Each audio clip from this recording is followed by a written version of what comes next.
which when you look back at it now, it wasn't the most super technical shot or the most advanced goal to be scored by a pro player. But essentially it was one of the instances where there was two teams. I think it was NRG Esports, which was North American, and Dignitas, which I want to say were EU, but I can't remember 100%, so don't quote me on that. And it was in front of an American crowd, so naturally the crowd were firmly behind NRG at the time. Right. They were 2 goals behind with 4 seconds to go. And on the 4th second, they managed to get a goal back, NRG, so I think it became like 3-2, possibly. Or 4-3. I can't remember the exact scoreline. I just remember the 0 seconds instance where I said, if you keep the ball up, the game continues until it's dropped on the floor, which you can still score so long as the ball doesn't bounce when it goes in, which was obviously always going to be a thing. And there was just a lot of panic touches where they were just randomly smashing the ball as far up the field as they could just to keep the ball alive, keep it active and in play. And one player just in particular went almost up to the ceiling, inverted his car, so his wheels were actually facing the ceiling, and it hit the windshield of his car. Okay. So on impact, it sent the ball flying down overs after about maybe 20 seconds sequence of the ball being up in the air, which is a long time when you consider Rocket League is literally a 5-minute match. And everybody in that moment just completely lost their mind because it was the sentimental favorites up against a team that had a player who went on to win 4 world titles, which is still a record that's held today. So wait, okay. That was it? So just, okay, so wait, just holding the ball up in the air for that long? Or did I miss the part? Did they score? Sorry if I missed that part. I scored that? Yeah, that was the goal I was saying about where he was practically ceiling height and it hit the underside of it. That was the goal that tied the game. And because it was also the grand final, which is also played over like a, they do like a best of 7 series. Right. And that was a game 7. So the stakes could not have been any higher. Wow. And the caster absolutely lost his mind and he just yelled, "This is Rocket League!" I have to come by and read that just to hear it out loud. So yeah, I'm interested. Yeah, definitely. So I feel like any sports, any kind of like, I think any kind of game like that probably has moments like that too. But yeah, that's very interesting. All right, so there's more learned about Rocket League than I know before. So thank you. But all right, so we're gonna segue into the AMA question. Maka, you are technically first. I put you first this time. Or I put the guest first. I think I just do this order all the time. Because Faye never likes to be put on a spot anyway. So she's like, leave me last. So, Maka, do you have an AMA question or a question you want to ask anyone on the panel?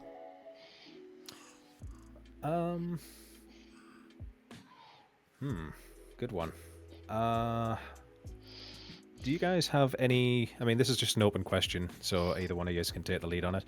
Are either of you two working on any particular projects at all that we might be seeing in the coming future for you guys?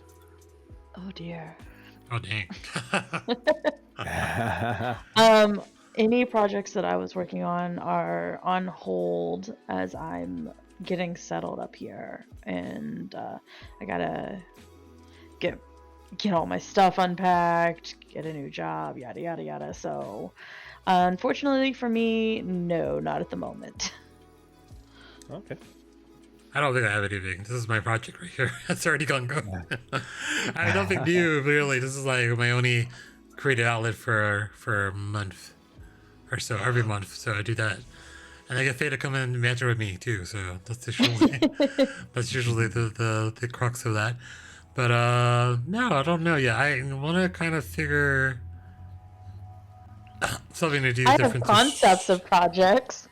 Oh, what is one of your concepts on? Go. Oh, Let's No, see. I'm making a joke in poor taste. Sorry. Oh, okay. I was about to say, I'm like, I don't know anything upcoming that I'm gonna do yet.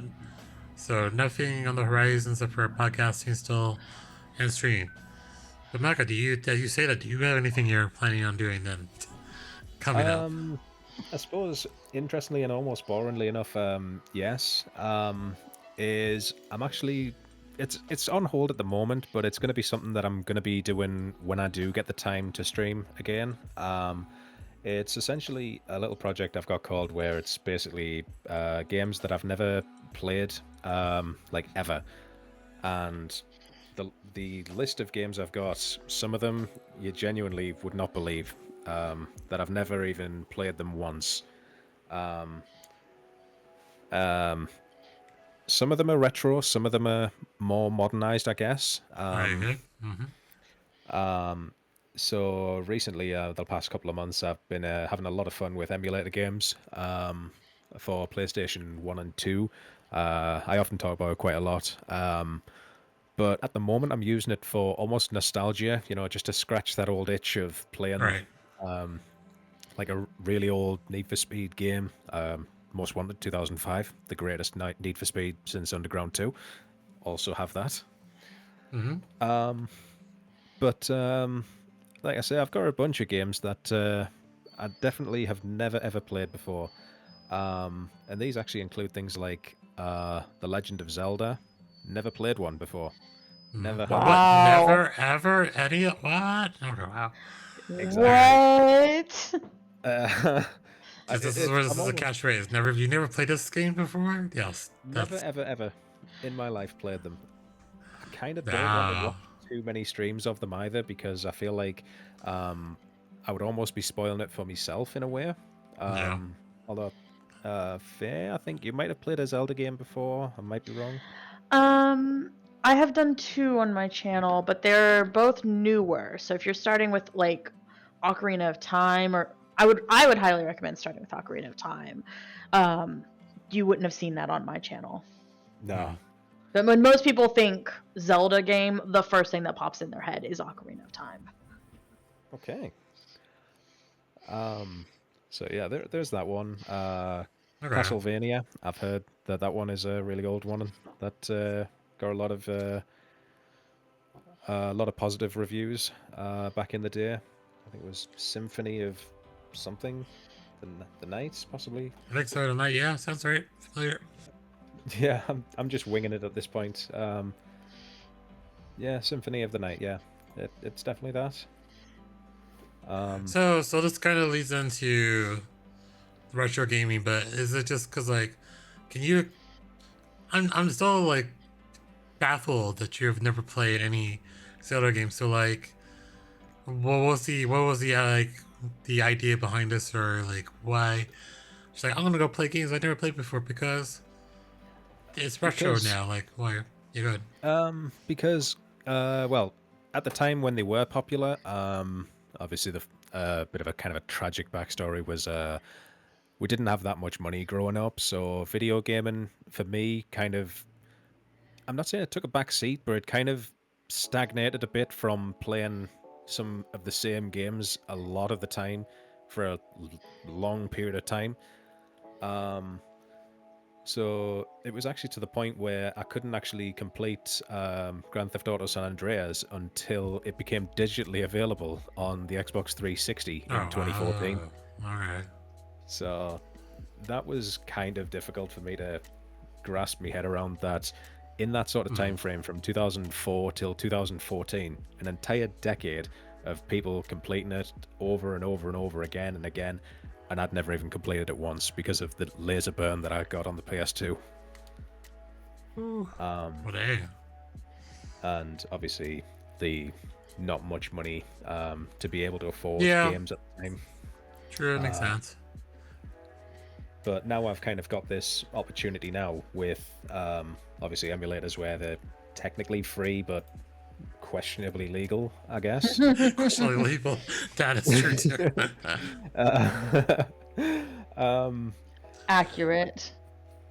Yeah, I just kind of feel like now is probably as good a time as any to really experience them. Now that I can, I would say, learn to appreciate games as well. Because Right. there's one or two games that I definitely avoided playing because I just didn't appreciate the whether it was the art style, the style of game that it was. And some of the other games, I'll read a couple off. So when I say Super Mario, I played it like possibly the really, really old style ones where, you know, you would jump and headbutt the block and you'd get like something to make Mario huge. I'm specifically talking the 3D ones where it was almost like a third-person Mario game. I think possibly Mario 64. Yeah, Mario 64 was the first one. Yeah, I think that went that way. Yeah, Yeah. you're right. So never actually played them like that, the third-person style. So I guess because as a kid as well, I was also a little bit stubborn. So when I saw that it changed from that sort of left-to-right style game that it used to be to this now semi-open world-ish sort of game, it was like... at the time, I was so set in my ways. It's like, but I've got Crash Bandicoot for this sort of game. Oh man, Crash was such a good game back in the day, though. Yeah. And again, I only had like maybe one or two Crash Bandicoot games, so I'd never actually played the team racing ones, which were apparently a lot of fun. That's a lot. So like, all right. Well, I can see why. So like, did this?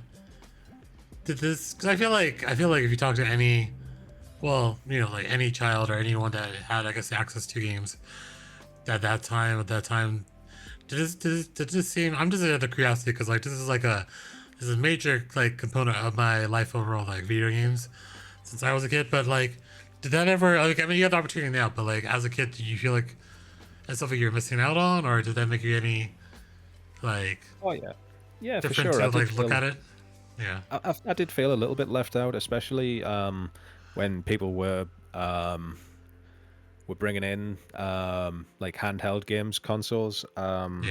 Because back at the elementary school, the primary school that I went to, there was kind of this thing on the end of term where you could bring in a toy from home or something like that, and most boys in that classroom brought in their handheld Game Boy Colors, which I did have one that was also shared between two brothers. So the one year that I think it was because my older brother had actually went to, I suppose, secondary school or high school, whatever it is in America, that he was not really interested in playing Game Boy games. So I ended up having that for this particular day, which we just dubbed as Toy Day, where you bring something from home. And the only game I had for it was Pokemon Red. So not many Game Boy games that I had. So I had only Pokemon Gold for the Game Boy Color for the longest. I can hear you. Yeah, I think we had like three between three of us. So there was Pokemon Red for me. My younger brother had Blue, and my older brother ended up having Crystal because it was the later of the definitive editions, I guess. Kind of like what Yellow was in Gen 1. So there's the retro gaming. I guess we have to kind of define what is retro. So like, are we on the agreement of what kind of like? Say, how would you define retro gaming for you? Okay, so y'all aren't gonna like my answer, but I go. briefly dated a guy that owned a retro gaming shop, and he said anything that's like PS3 or older is considered retro now. Okay, I can see that. And I hated that answer, but it's the technically correct answer. Yeah. Those are cool too. But I don't know. Like I look at retro, I feel like it's usually like the more simpler games. Like a lot of games back in the day were probably like platformers. Like you jump from point A to point B, and then you make it up something or something like rolls down the hill. And now, of course, Duffy says retro does change per generation because our games that we consider probably newer Most type or people think not. of retro as what they played when they were kids. True. Yeah. That is true. So we'll change with the kids now these days. They'll be looking The like. problem is there Yeah. are teenagers today who are younger than a PlayStation 3. That is true too. And doesn't that make you feel awful? Awful indeed. Yeah. Well, I mean, the sad fact is really, 18-year-olds were born in 2006. Mm-hmm. Like that is the cold, harsh reality of 2024 that we have to live in. Well, thanks, guys. My Maybe we feel nephew older was born too. in 2000, and the idea that he's like halfway through his 20s, I'm just like, oh my god, I remember when you were crawling. Yeah, exactly. Whew. But okay, so that's actually phase answer for retro games with a side tangent of we are old folks because teenagers are younger than the PS3 now. But I don't know. I remember the first thing I saw that fascinated me as a child, which is course goes back to that time, was I think the original Teenage Mutant Ninja Turtles. I don't know if you guys remember that game or seen that game, where it kind of like went from like 2D. Yes, your guess was right, Dusty. Yeah, sorry you missed that part, but yeah, Faye is actually living. She is downstairs. Right, I could yell really loud, and Hi. her mic could probably pick me up. Please don't But do that. yeah, I'm not gonna do it. But yeah, so yeah, there's the scroller game. So the side scroller where one from side scroller, you pop out of the underground and you're like driving around in the turtle van, and you go back into. So all platform. I like this. My turtle retro seems like it was like platformers, and also it was like the original Double Dragon. I don't know if you, but just like the fighting game where everything was like left to right scrolling. You had to like attack everything from that angle and back and forth. So, but that and the my first Super Mario for relay was probably it was Super Mario Brothers original. But then I think I have fond memories of Super Mario Brothers 3, which was the more I guess the Nintendo where it kind of like broke more into Nintendo's graphics range too. But yeah, Double Dragon, also Streets of Rage, which was one of the fond memories too of retro gaming per se. But what is the appeal? Because I think that you like Crash Bandicoot and such. Like fond memories of that game. Was there anything like that connects to why like would you consider that retro? I would think so. Or I would think anything. Crash is pretty retro, yeah, for sure. Yeah. Yeah, Crash is definitely retro.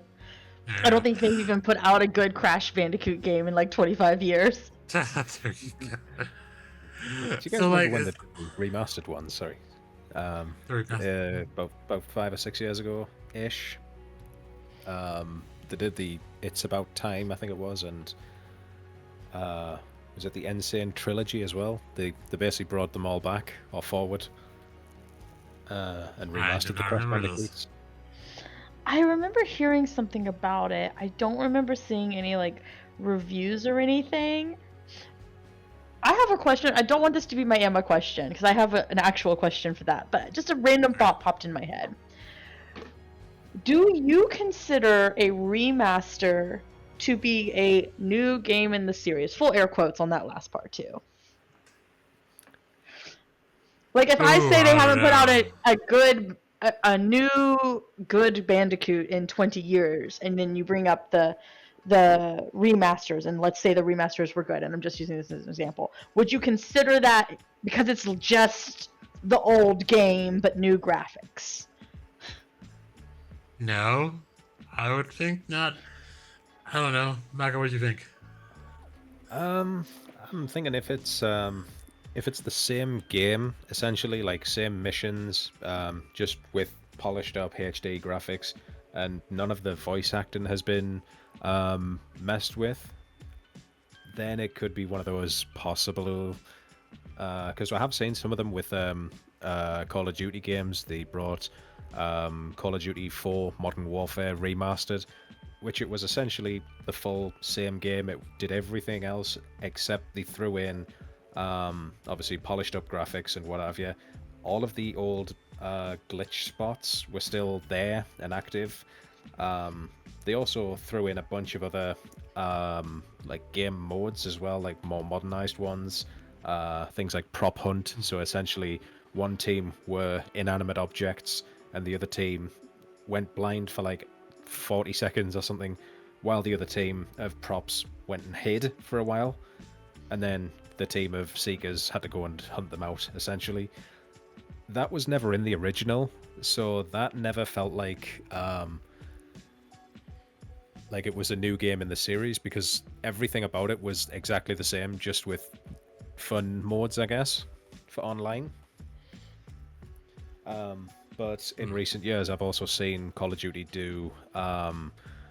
They've released them with the same name, so we see like Modern Warfare and Modern Warfare 2 from like 2019 onwards, where they've went with different voice actors and followed a more modernized storyline from like 2019 present day onwards, that separated itself and distanced itself from the originals back in the late 2000s. So I guess it depends on which side of the coin it's on, really, whether or not I would consider a remaster a new game. So we also comments in the chat saying Defty says no, PT says no, kind of lean towards no. It's an interesting argument, because like you feel like if you put graphics in and make it polished, and then add, like as Mako said, like either additional game modes or add something that wasn't necessary in the original. So like recent examples, we can debate these, either the Silent Hill 2 remake that just came out, or even the Until Dawn got remastered also with new graphics. They added, I don't know, I haven't seen anything Silent Hill to know for sure, like if they added anything like there's new per se to that one, but there's one aspect of Until Dawn that kind of added where there's like a option choice for one of the characters. So like you only got 2, but this time you get 3, where you can actually save him. But then do you consider that new? I don't know, because it's a very minute change. It's still the same core storyline, everything's the same, so it's very hard to say. Hey, what kind of sparked this idea, the passion you had because of the new remaster games coming out recently? Oh no, the ADHD, and we were talking about a retro thing, and he mentioned the remasters, and I was like, I wonder. There you go. Well, there you 9 times out of 10, if I ask a random question, it's the ADHD asking. Nice. Okay, gotcha. So like in all games per se, like I feel like this falls in the similar conversation about movies, like because like I don't say like not necessarily remaster movies per se, but like the concept of a movie kind of getting regurgitated back into a new format for, let's say per se, air quotes, and for a younger audience, because like I can't remember the last movie that did that. I feel like I don't know. Just give me what movie would actually have done that the last time, where it kind of like they came back. But see, I think the only comparable movies comparable to this conversation about video games would be animated movies, because anything that's like a live action, if you remake it, you have different actors. It is inherently different because of that.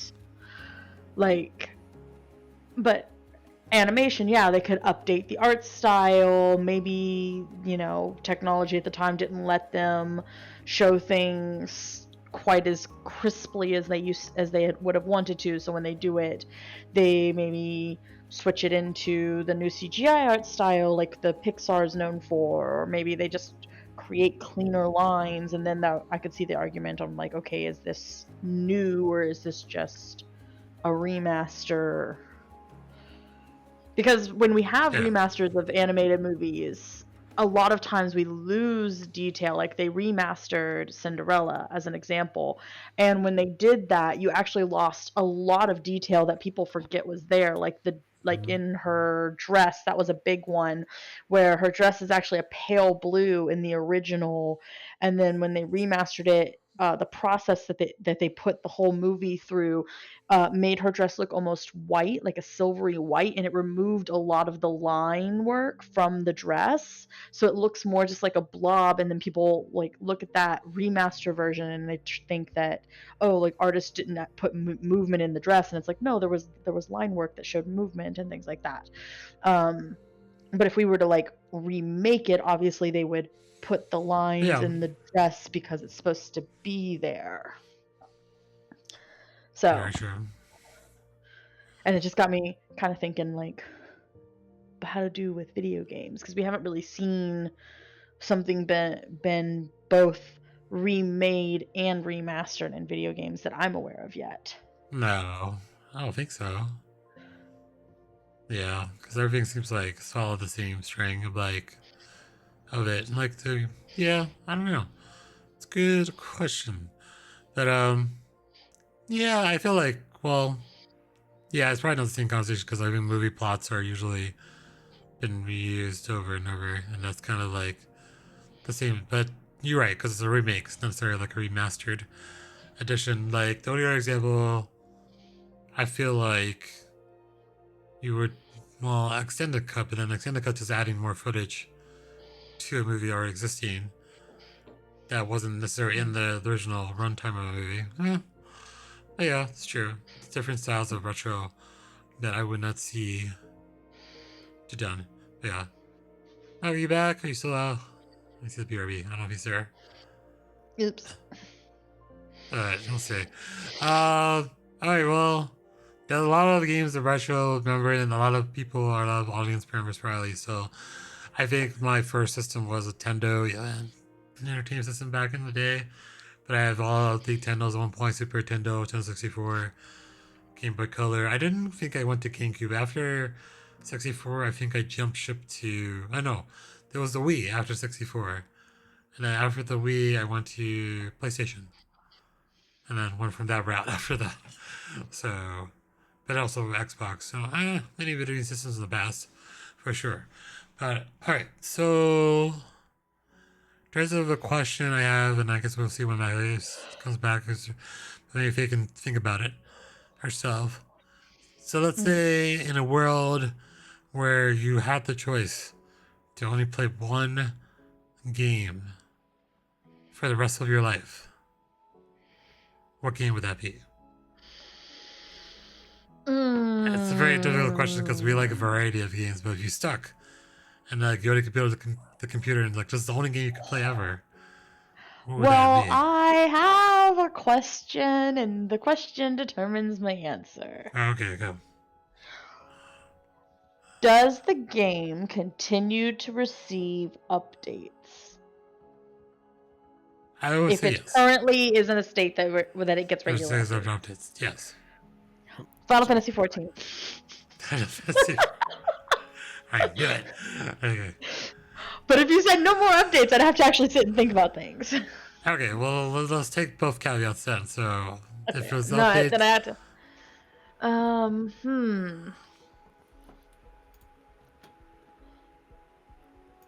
I don't think I could play just one game. Like, I think I would literally just give up on gaming if I was stuck with Just one. like one game. Okay, makes sense. Updates. Malcolm, you back? Yes, I'm back, sorry. Okay, no problem. So, a question I kind of posed, is kind of interesting question. If you were, like stuck for the rest of your life to play one game, what game would this? And Faye has stipulation that if we're still going to get updates, could I play Final Fantasy 14? Then she could. But otherwise, there's nothing games now she would play if it's an update. So, what game would you be if you were only able to play one game for the rest of your life? Ooh, just one game and not like in a series? True, one game. Okay. Right, up the ante with this one, huh? Yes, I am. It's a difficult one. Because that could have been super easy, but now it's like super difficult trying to pick one. Because I would just go with like a Need for Speed game or a Grand Theft Auto. But narrowing it down to which one, Oh yeah, because there's many of those games out there. Yes, you should narrow it down to one. yeah, that's kind of the problem. Because as much as I love all of them, it would be very difficult to kind of turn me back on the other ones. And at the minute, I would probably say Grand Theft Auto 5 if I had to kind of gun to me head. That's what. Yes, okay. Kind of Photo 5. Okay. Simply because of the longevity that it's had out. I feel like if I was to start over again and experience it again for the first time, Yeah. with the content that it has, it's been out a decade now, 11 years now. So there's a lot of content been pumped into the game. There's a lot of opportunity for to experience different things and a wide range of stuff. Plus weekly updates as well for online. What more do you need? There you go. Oh, second question. Oh, go. Am I allowed to mod the game? Okay. Yes. Well, wait, is this the one with updates or this is the one without updates that you want to mod? Without. If Okay, it doesn't get updates, am I allowed to mod it? Sure. Go ahead. What game? The Sims. That's it. There you go. That's a good one too. I think I would have gone with The Sims 2 just for the fact that like you're just gonna think up crazy scenarios in your head and just start looking them out, and that'll keep me entertained for a while. Like I could do something different almost every time, per se. But I don't know. I think that would be the one game I would stuck with. I feel like it has to be something that it's not linear per se. Like you couldn't like have an ending to it, but then you can still do stuff to keep you entertained for the long haul. So yes. All right. Cool. Interesting. All right. So this kind of would segue into because those games probably hold a dear place to everyone. But do you have whatever your first memories of the first game you ever played as a child? And is it a vivid memory? And do you remember what game it was? And does it still hold a special place in your heart to this day? Trying to think too. Like, what was the first one I actually played? Ooh, I think I remember. All right, I'll go first. No one knows yet. If you're thinking about this, it was on the gigantic of a PC that we had as family, which was like a gigantic PC and had a floppy disk. But I believe it was the bartender game, which like the scenario is that you had customers down the line slowly moving towards you, and then you would have to fill the beer at one side and then send it down the lane to the customer, and then the customer will go back to the beginning and then eventually start again, and then you keep going through back and forth doing this. And I guess you had multiple lanes at one point, so you had to go up and down. I feel like just like the sheer panic of that game, where like you have to not break a glass, you have to recover the glasses, you have to fill the beer up, and send it down. I forget what it's called now. Everyone remembers that game. I have to look it up eventually. But it was like some kind of bartending game where like many lanes and you have to like to serve it down to the lane to the people there. Am I digging back into your brains of what the first game you ever played or one of your first memories of video gaming? I have my first memory. I'm trying to think if I know what you're talking about though, and I don't think I've ever heard of that game. I have to look it up later because I don't remember exactly. Let me see if I look up what you guys are talking about. I think I could probably answer that one as well, and it has to go back to the short-lived NES, I think it was called, the console, the Nintendo thing. The game was called Track and Field, which was essentially like a Olympic game, I guess. And I think it was released possibly early to mid 1980s, obviously before I was born, by somewhere. So it was about a decade old by the time it actually got introduced to me.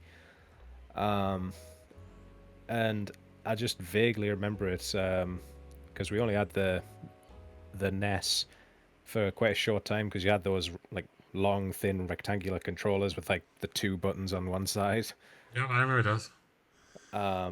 And the Olympic events that you had to do was things obviously like the 100-meter sprint, the long jump, and what have you. You had to essentially spam one button to sprint, and then say if you were like doing the long jump or something with like a line where you had to jump from, whether it was the triple jump, the high jump, long jump, you had to hold the other button, and it would bring up like a little trajectory bar, and you had to get it to be like basically in like the sweet spot, the perfect launch spot, and it would give you the best possible outcome, like the highest jump without hitting the bar, or the best trajectory for doing a long jump, and so on. Same with the hurdles as well. You'd spam the button. I think it was like just A and B, wasn't it? So you would spam. I think you'd like spam A to sprint, and then you would tap B to jump over the hurdles. Really difficult game. Like it was a simple game. It was two buttons, but yet you made it so complicated at the time Nice. because timing the jumps. Timing, the angles, everything, yeah. Yeah, and as you can expect with like a 1980s video game, it was very pixelated, very 8-bit, not polished, but it's just something that always stuck with me for a number of years. Makes sense. Oh, and Fade, the game it's called Tapper. Never heard of it. I'll have to show you a video later. Yeah, it's like the 4 lanes, and then it's like a really old, released in 1984 by Bally Midway. So to read the description, Tapper puts the player in the shoes of a bartender who must serve eager, thirsty patrons before their patience expires, while collecting empty mugs and tips. So a lot of things are going on these 4 conveyor belts. Yeah. Okay. So yes. Arfe, do you have what was your first one? Memories? I'm trying to think. So, for anybody that doesn't know, I do have memory issues. I've got it down to one of 2, and I genuinely can't remember which one came first, because both memories are from when I was really young, and the memory is hazy at best. It was either Frogger or Duck Hunt, but like on home consoles. Ah, okay. I would have played both of them around the age of like 5 or 6. And I just don't remember quite which one was first. I'm leaning towards Duck Hunt being the first one, though. I don't know why. Okay. I just have this Okay. feeling that was it. Okay. Is it still? Well, I guess not. Well, yeah. But do you still? I don't know. Does it hold a special place though? Because being the first kind of game. The only thing that would make it special is that it was a game that my uncle introduced to me because he wanted me to get into hunting with him because my uncle was a hunter, so he wanted to. So he started with the video game version, and the video game was fun.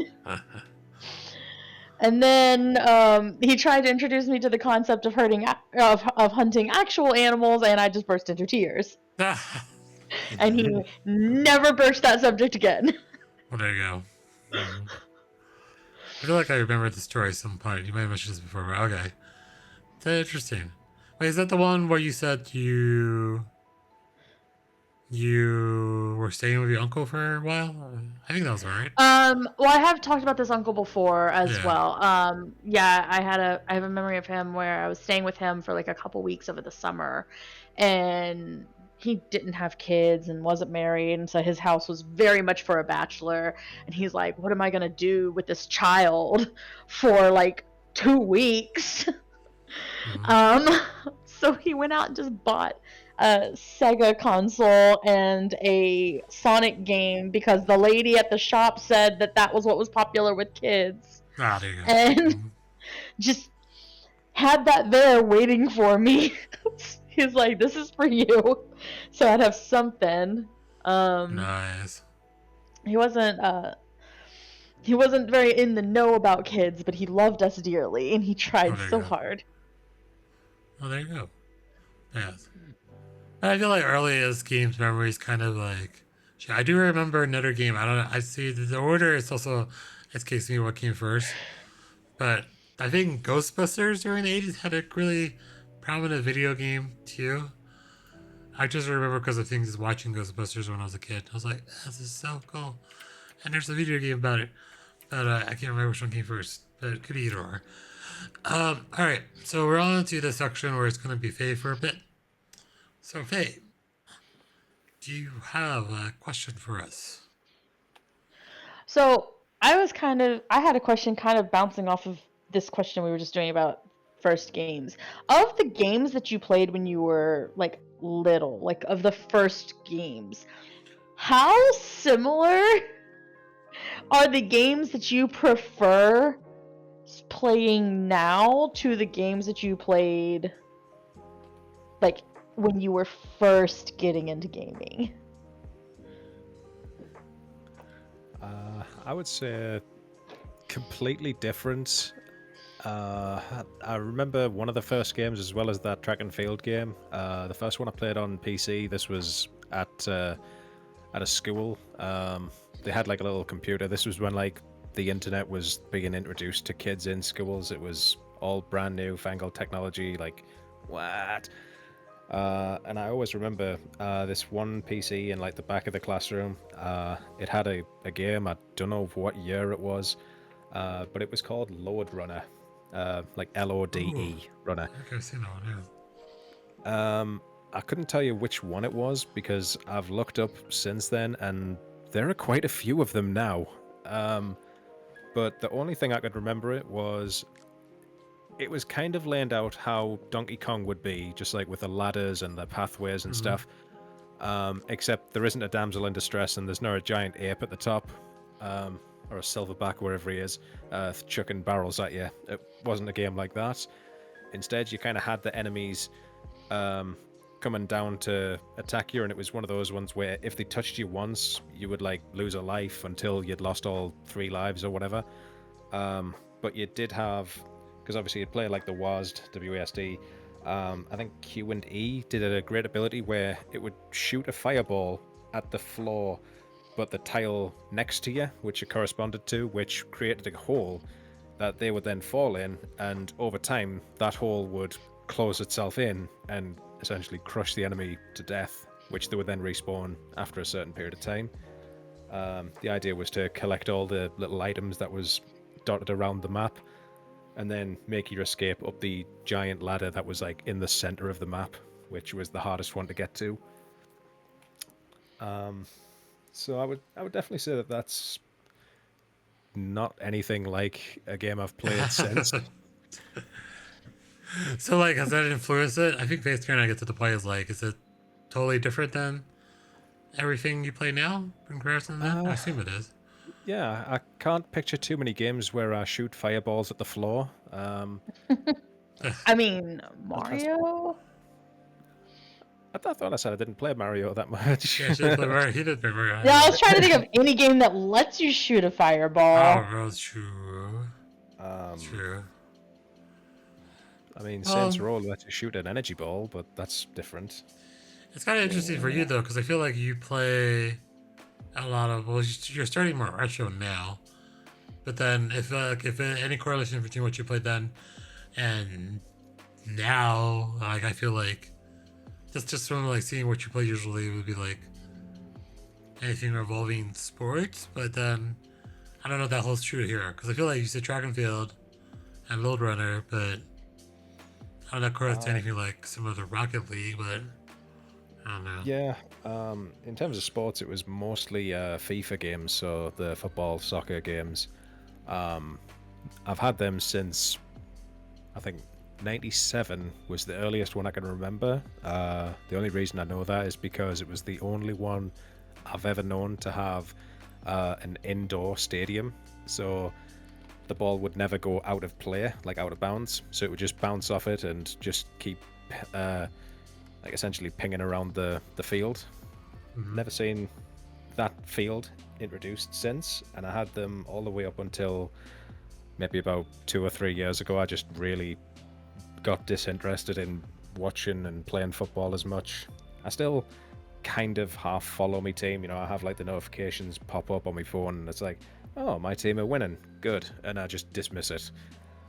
Oh, there you go. Yeah. Okay. So wait, are you kind of curious of like any games that we played during a kid reflect the what we play now? Is that kind of what you're gonna go at, or? Yeah, like usually when you think of like your formative years of getting into gaming, like the first handful of games that you ended up being, because usually you're introduced to gaming by like an older sibling or a cousin, True. maybe a parent, but and I was just curious if you ended up staying in like similar genres. I guess it's interesting that you mentioned parents because growing up, I used to absolutely love watching WWF, WWE wrestling, which they've obviously got their own video games and what have you. And the more I used to be watching it, my dad really disapproved of it. Like, he did not like it at all. Not that it was just too violent, but it was, in his own words, a crock of shit, basically. I mean, was he wrong though? So he did not like that at all. I don't know if I was even allowed to swear there. I apologize for that. Oh no, you're fine. You're fine. You're fine. That's Okay. If Ty didn't allow swearing, I wouldn't be allowed on the podcast. Very true, Chad. Very true. So like, I guess, I don't know. Like, I think there's kind of like a mix. So like, I like games where like there's a story per se to it, but then also games that are like or platformers. And I really think I don't play as many platformers as I do as when I was a kid. But then other games that I really I think enjoyed were first person shooters. But then from a kid standpoint, they were mostly side scrollers. So like you would shoot things across from left to right. Or I think Contra was one that kind of like started where it was going in a different direction too. So no, I feel like I stayed in the realm. It's usually things that were shooting style and story. I think that the venture into anything like scary kind of only like materialize more because of being on streaming. Because I guess the fact when someone watch someone get scared while playing a game, it seems very I guess you also could be scared at the same time, but it's like also watching someone playing a game that you're kind of like too scared to play yourself. I don't know, but I feel like that only epitomized more as an adult. So not really, I guess. I guess like it's kind of like stayed in that kind of same realm, but has not stuck to what I played when I was a kid. If that makes sense. Yeah. Yeah. What about you, Faye? If do you have any cases of your style of games you play? Originally, I was gonna say no because the first few games that I thought of when the question came to me was like Duck Hunt, Frogger, and then I ended up playing a lot of Clay Fighters for some reason. Oh, okay. Just my siblings and my like only friend at the time really enjoyed that game, so I liked playing as the Pumpkinhead dude too. But then I started thinking of like other games I play. Like first off, Frogger is really not that much different than some of the games I play. It's a puzzle game. Let's be real. Yeah. Mm-hmm. It's a timing-based puzzle game. And then like the very next game that I think I had access to was Zelda Oracle of Ages, and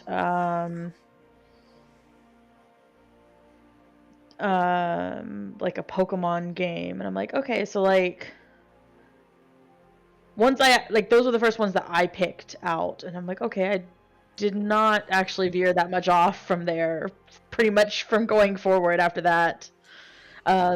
Obviously horror games are a newer introduction, but not because I was disinterested in horror, but I think it's because I didn't have consoles that had horror games really on them. Like we had Nintendo consoles. And Nintendo doesn't really make horror games because they're a family friendly company. But like my grandmother gave me a PS1 for my birthday one year, and I was given a Resident Evil game. I did not finish it. I got to a cutscene, and it was like the first or second cutscene of the game past. I think it was the first one past like the intro cutscene, right? It's like you have your intro cutscene, you do a little bit of gameplay, then you get another cutscene. Mm-hmm. I think it was the one that Nemesis was introduced in. I saw that mofo on screen and I noped out. No, thank you. I took the disc out and I hid that somewhere in the house, and I never looked at it again because it terrified me. Wow. And I didn't play a Resident Evil game until I was forced to play it on stream. Resident Evil 3? Does that I don't know which one it was. That's one of those it's Nemesis the one that had movies. Nemesis in it. I remember his the big ugly face. With the bazooka? Bazooka. Yeah, that was 3. That was Resident Evil 3. Okay. Yeah. Oh, interesting. Okay. I was very interested in it because it was spooky, and I was already into spooky stuff. Gotcha. Like, I had been watching horror movies since I was 3 years old. Oh, wow. So I was like, ooh, spooky game! And then I realized very quickly that playing a spooky game is very different than watching a spooky movie. Oh, my cat came downstairs!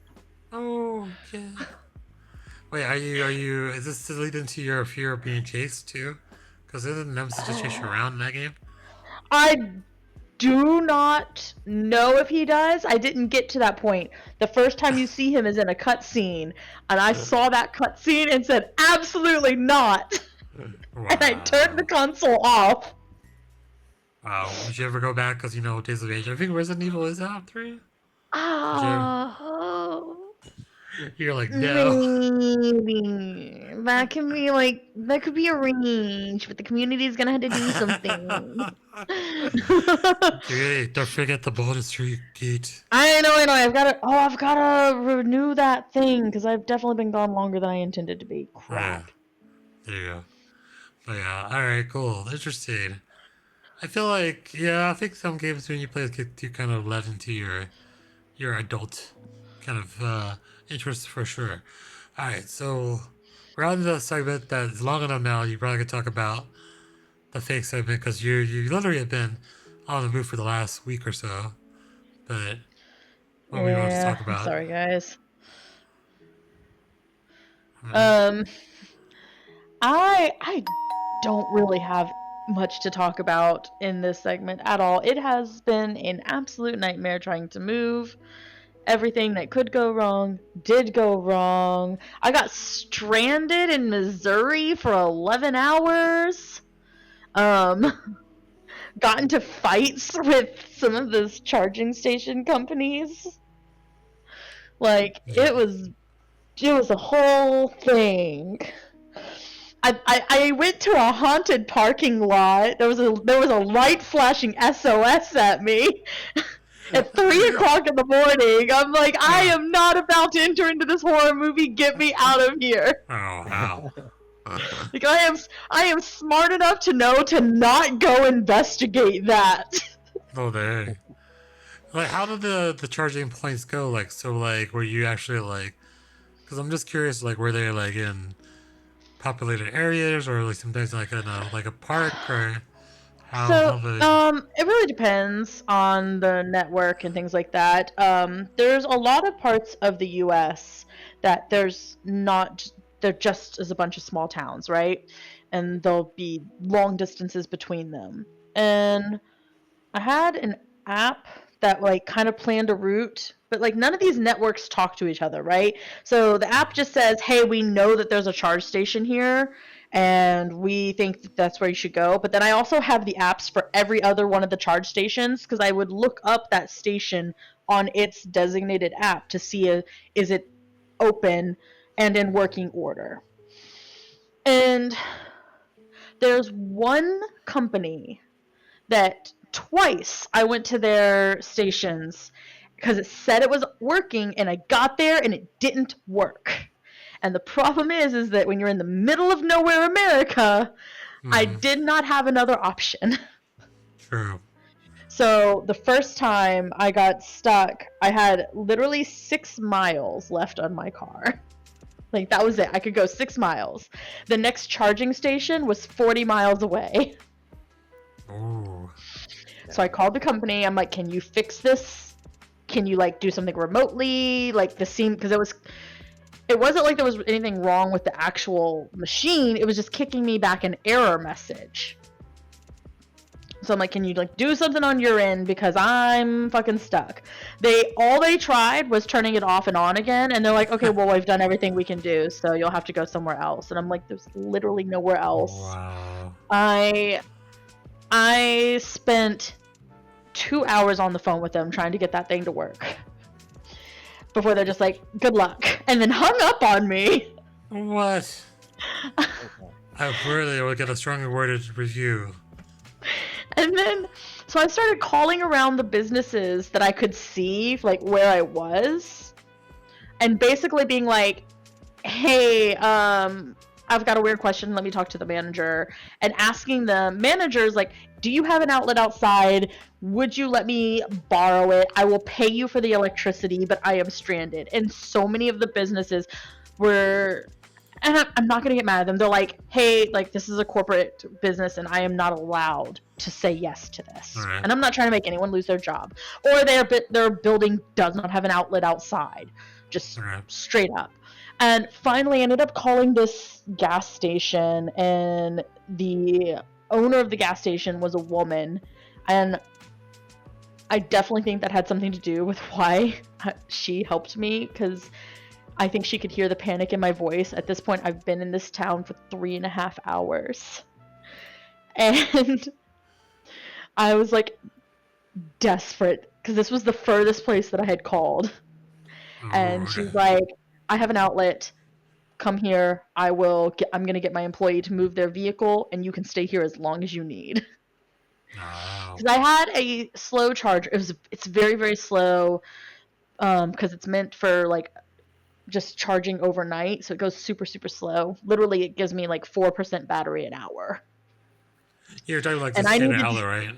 A standard outlet? You're talking about like Yeah, a standard outlet? Yeah. it can plug into a standard 3-prong American outlet. So she had one outside that I was able to use. But it literally took me 11 hours to get enough charge in my car to make it to the next town over where there was another fast charger, so I could get enough to actually make any distance. It was the worst day of the entire trip. I literally lost an entire day of driving. True. And I then... was so mad. so can And it was cold. It was like 40 degrees outside. Mm-hmm. And like there was no like hotels or anywhere nearby. I've got my cat in the car. He was not happy about being in the car. There was no food nearby that I could like walk to. Also, like, I don't want to leave my cat in this random parking lot. the lady that was that owned the store and like all of her employees were super super nice. They came out to check on me multiple times, make sure I was still okay, especially as it started getting darker. But Hey, a question: oh, did that this was gas station actually close, or does it stay open all the time? no, that the gas station closed at 10 and the employees were out by like 10:45 after they'd done their Oh, cleaning. all right. And then I was in that parking lot alone until like 3 a.m. Wow. And finally, like the second because I did the math on how long it would take, the second that I had enough battery, I was out of there. Oh dang! There you go. There you go. But any interesting cat stories from the trip? Like how the Um, cat dealt? Honestly, he's a really good traveler. After okay, so at first he's not because he's not super fan of being in the car. But once he realizes like, okay, we're just gonna be stuck here and there's nothing I can do about it, he was very chill. Slept like for most part. I didn't even have his carry case closed. I just left it open. And occasionally he would just like pop up and meow at me and kind of let me know he was hungry. And I had a travel bowl of food for him and I would just put it in the kennel or whatever you want to call it. And then he would just chow down and then go back to sleep. Um, there was like a Yeah. couple times where he'd get real like uppity, but it was usually like if my anxiety was getting high because All he's an right. emotional support cat and he reacts to that. So and then Well, he liked to sleep in the floorboards whenever I would stop to charge. In the time it took me to plug the charger into my car and come back, he was in the floorboard and just would look at me like, "What you gonna do about it? This is my space now." wait, the floorboard under the pedals or that area or no? Yeah, by the pedals. Oh, there you go. He would get out of his carrier, jump into my seat, and then down into the floorboard. Ah, nice. Were there any spooks that he spooked by anything? Like, except for the car ride, assuming? Like, anything else happened? No, not really. I Alright. mean, people were more weirded out by him than him being scared of people because most people are not used to seeing a cat wearing a harness and a leash. Like I was straight up taking him for walks. I'm gonna be at this charge station for like an hour, right? I'm like, Yeah. I need to stretch my legs. He needs to stretch his legs. So we just go for a Well, little walk around the car. so they're like, because I feel like for anyone who's listening or has a cat or has an indoor cat, like, they don't really like it being outside, I imagine. So, like, was Monster kind of like, oh, I'm outside on a leash? Is it fine? Um, so walking a cat on a leash and walking a dog on a leash are very different. That's With a true. dog on a leash, you're telling the dog where to go. With a cat on a leash, the cat is telling you where you're going, and the leash is just there to keep him from crawling under the car, so that I can, Sure. be like, no, we're not going that way. But like I never like had tension on the leash or anything. I just kind of followed behind his meandering, so he doesn't really mind it. Oh, okay. Um,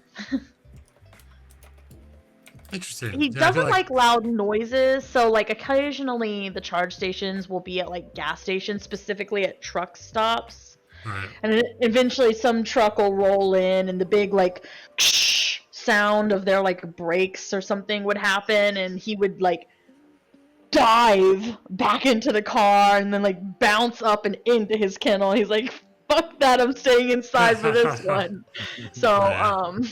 anytime we were at like a super populated, like basically the more safe I felt at the charge station, because there's people and noises, and if anything happens there will be witnesses, the less he wanted to leave the car. But the second we're in like creepy bumfuck Egypt, that's when he wants to go exploring. And I'm like, sir, we have very different opinions of when it's safe outside. Please don't make me go out there.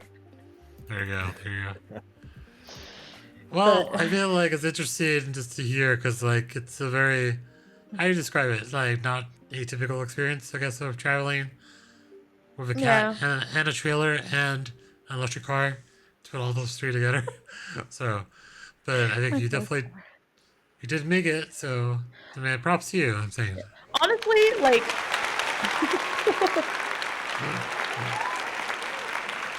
Honestly, the trip, like when I was on the road, was fun and fine, especially when I started getting into the more northeastern area. Like, I don't know if it's just because of the weird locations that the Chargers ended up being in, but I actually, once I started getting into like the northeast, it didn't have me on the highway as much. I was taking all these like windy back roads, and I'm not even mad about it because it was so pretty.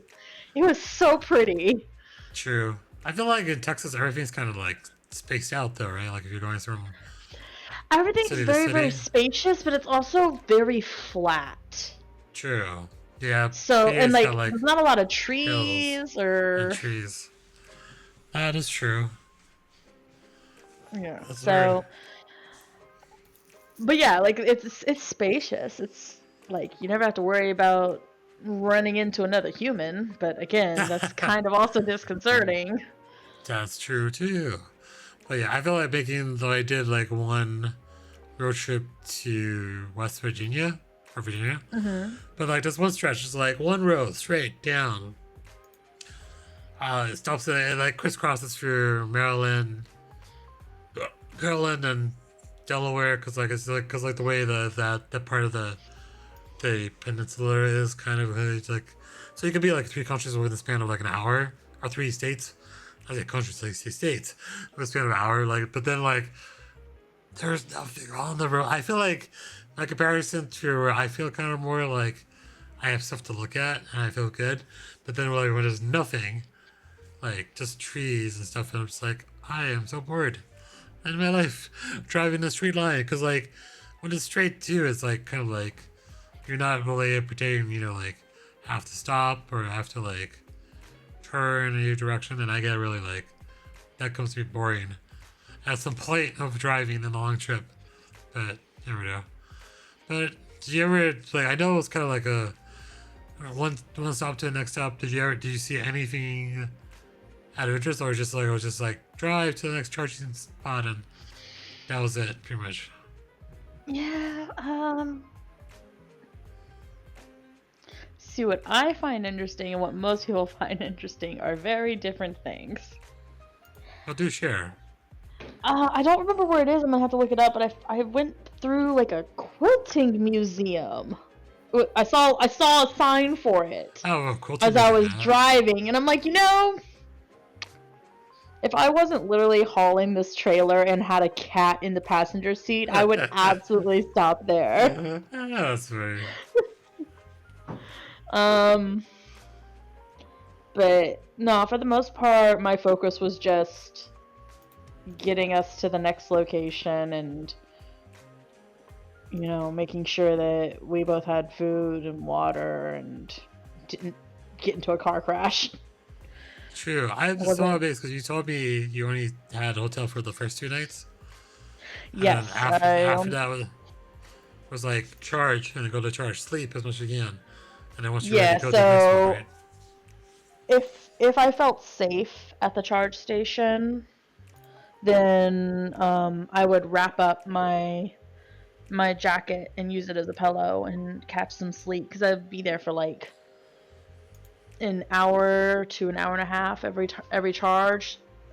And my car usually gets better battery, but that was like I said, I was hauling a trailer and it was not designed to do that. So I got like 115 miles per charge. So I'd drive for like an hour and then I'd charge for like an hour. And yeah, that was basically the only time I slept for like 5 days. Was when I Wow. was charging. I'm very, very sleep deprived at the moment. Well, maybe not now. Yes. I slept for Nice. like 14 hours last night. Yeah, the first night, right? Or the well, now you have the bed up. Now you No, still last night slept. when we got my The bed set bed. up, Yeah. I went to bed at like 9 p.m. and did not wake up until I don't know when I woke up. Maybe not That 14 hours. Maybe it was 12. it's a long time. It was I know, a but very long I time. checked to you. It's like, oh, you're in the bed. So like, all right, I'm just like to my own devices. I'll do stuff for myself or find something to do. But yeah, Dead to the world. that's true. But yeah, she's recovering. But Maga, have you ever taken a trip where you had to stop to, well, I'm assuming you That's drive. the longest road trip you've gone to, Yeah. because road trips in England or just in that vicinity of the world are very different. Well, to be fair, England is 1/3 of the size of the state of Texas, so This is true. that should kind of like contextualize just how small the UK is in terms of like, obviously, I don't know, Pennsylvania, that's Northeast America, is it? Yep. Yes. I think. So that's probably going to be about like 10 times the distance to anything that I would do. So the longest I'd done was visiting family in Wales, which takes anywhere between 6 to 8 hours, depending on traffic. I drove 6 to 8 hours. I was still in Texas. Yeah, Yeah. that tracks. Yep, it does. It's like, yep, you know, an 8-hour drive for you is like, oh yeah, I'm just gonna go visit my grandma, you know.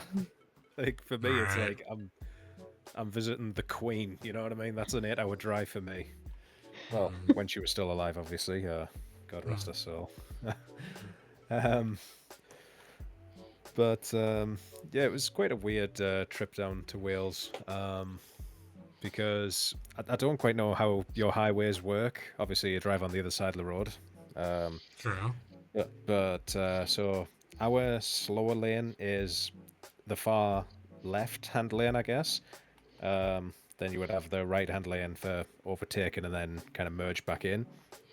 So you have on particular motorways like multiple lanes, so 3, sometimes 4 lanes. Some of them obviously like branch off into like different cities and towns and what have you, but some of them are just strictly for just 3 lanes, just to help the traffic flow move a lot faster. And this was obviously because my dad's Welsh, so it was his side of the family I was going to visit.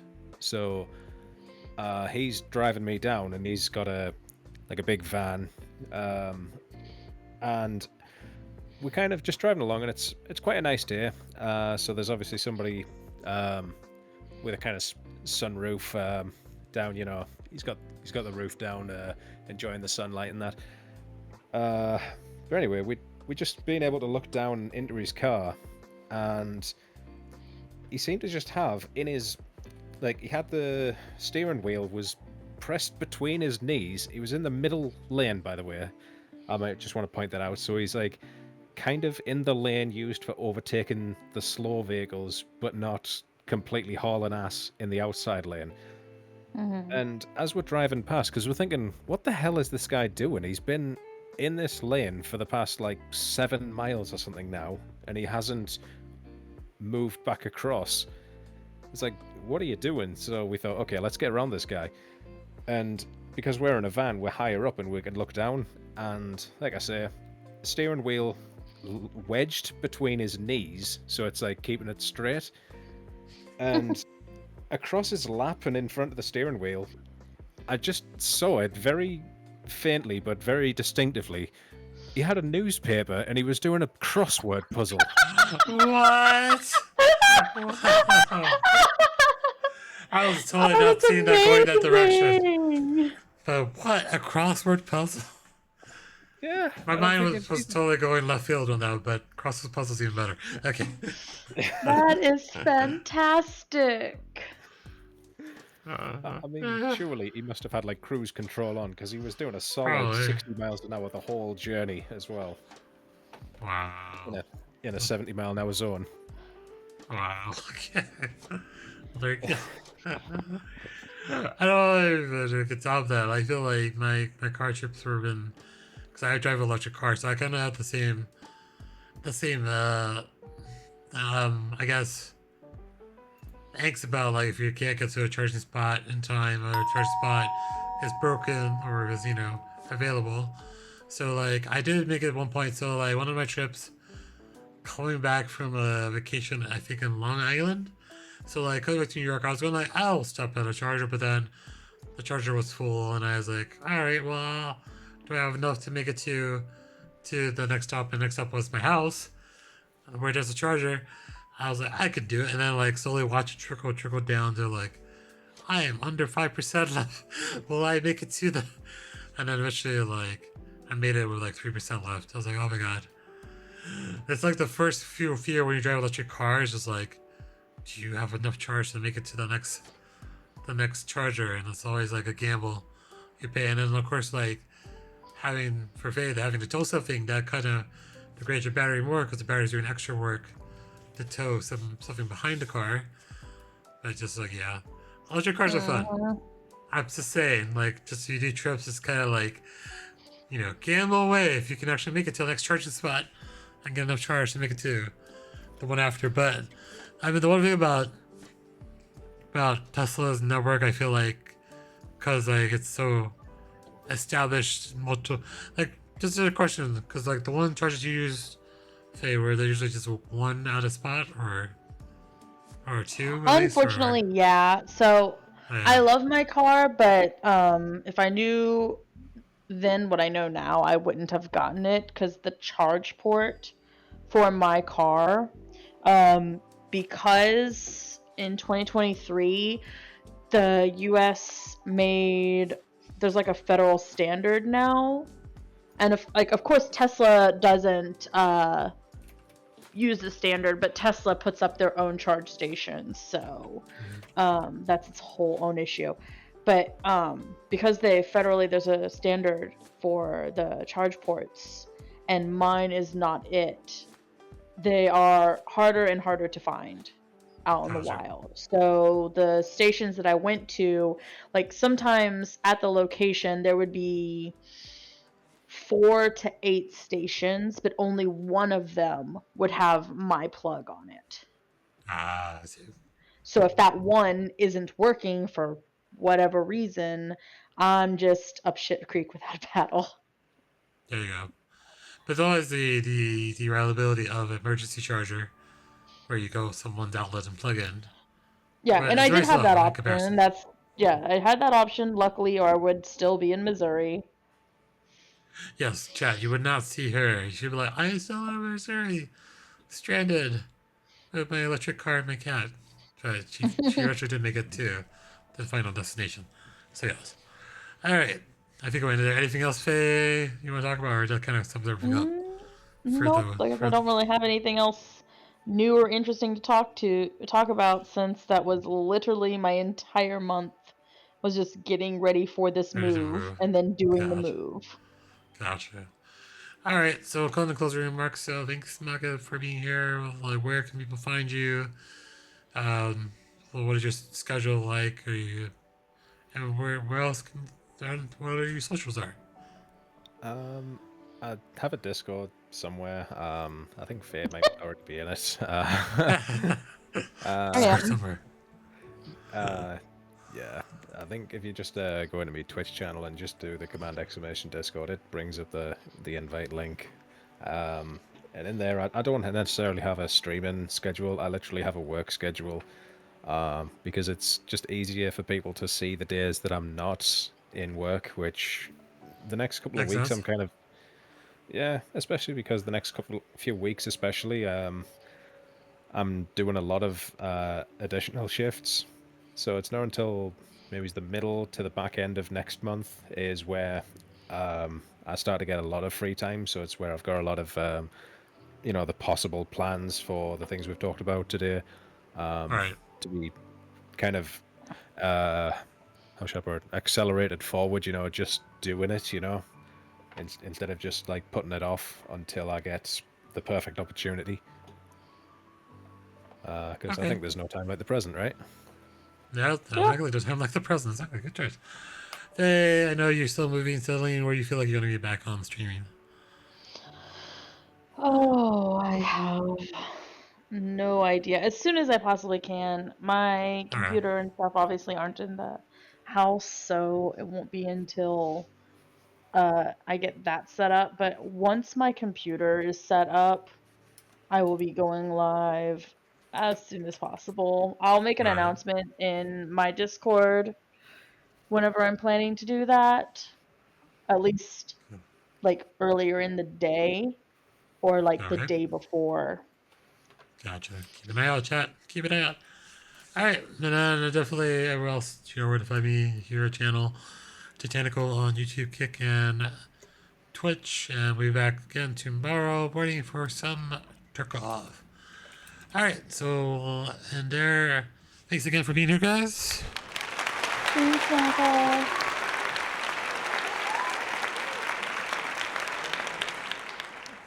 Alright, thanks, thank you, thanks, guys, and I will